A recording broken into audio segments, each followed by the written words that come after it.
Hi and welcome to a recap of Game 11 of the World Championship match between Wenjun and Lei Tingjie. The game today was another tense level fight. Lei Tingjie, the challenger, was white, 2 games to go, her last white of the match.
Might have options to transfer the knight, for instance, to a place like d6 followed by e4 ideas.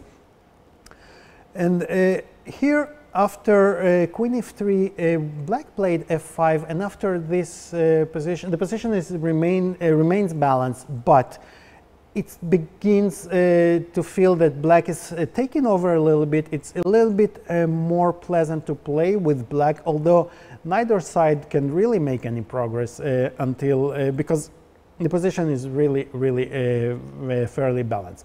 However, here we felt that f3, although the computer evaluation doesn't really change much and it's still equalish, after f3 is a very is a move that really it weakens the pawn on the pawn structure on the king side, and making all kinds of breaks like f4 or even e4 much more dangerous from white's perspective. So it's a very committal move by white. And after that, black plan seems to be much easier. Lei Tingjie was getting a little bit short on time here. Her position is not clear, the plans are not clear what to do, whereas black really wants to break through. However, the challenger here found a fantastic resource to run her king all the way to the king side, which reminds of and as Lei Tingjie said, of a plan that was employed by Bibisara Sobaeva some time ago in the beginning of the year. The point is that all the action is going to take place on the king side, and for this reason, with the king on the queen side, white will enjoy much more all the action on the king side.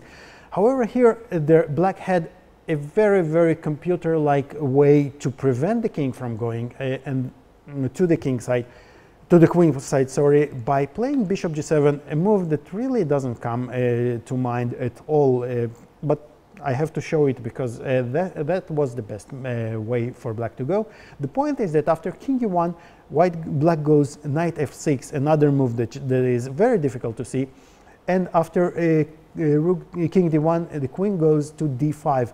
Now, the point is that the queen from d5 protects the rook on e6. We'll see why this is important. It puts pressure along this diagonal with ideas like knight g4 in the air, and it also puts pressure on the knight on c4. For instance, after a move like rook e1, black can play a bishop h6, very important, preventing the king from running away. The next move, e4 will follow, and if the king continues its march 2c1, then e4 is very strong, and here on fe4, for instance, even a knight e4 is a very strong move. And now if we take on e4, then the white king is really very weak, especially after the pawn with the pawn on a5. But if we don't take the knight, for instance, a move like queen h2, then simply bishop h6 followed by knight c3 is game over. Of course, it was very, very difficult to see for a human player, and for this reason, Wenjun played king g7, a very normal move. But now, after the king runs to d1, it's all of a sudden it's black who needs to be very careful, because if white manages to consolidate, to play king c1, rook e1, then all kinds of breaks in the center in ways of g4, f4 or d4 will be very, very dangerous for black already. And for this reason, Wenjun, running down on time, on less than 6 minutes, she finds the best way, the only way to really keep the position balanced with a move like e4, and the following variations are really forced. She temporarily sacrifices a pawn, but keeping the pressure along the e-file, she forces all the exchanges of all the rooks, the pair of knights, and now we eliminate into an opposite colored bishop and endgame with the queens on the board, but it doesn't really matter much. And here the game concluded with a perpetual check and a threefold repetition. All in all, a very tense game, a balanced game, and neither side had any big chances today. It was slightly more pleasant for black, but Lei Tingjie found a very, very nice maneuver with the king, which forced the game into a draw. One game to go. Score is level. Everything will be decided in game 12. If not, we'll see a tiebreak. Stay tuned.